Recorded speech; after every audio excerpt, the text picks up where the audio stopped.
जुनैद, मैं तुमसे और तुम्हारे काम से बहुत खुश हूं। इसीलिए मैं चाहता हूं कि तुम पिछले घर में ही रहो। अगर तुम्हें कोई एतराज ना हो तो।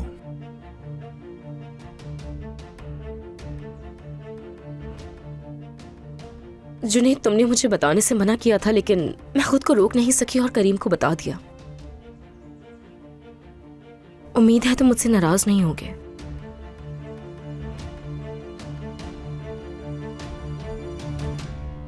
ये लोग जरूर कुछ छुपा रहे हैं।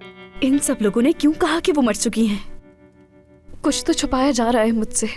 मुझे उनसे राब्ता करना होगा, उनके बारे में कुछ पता लगाना होगा, मगर कैसे?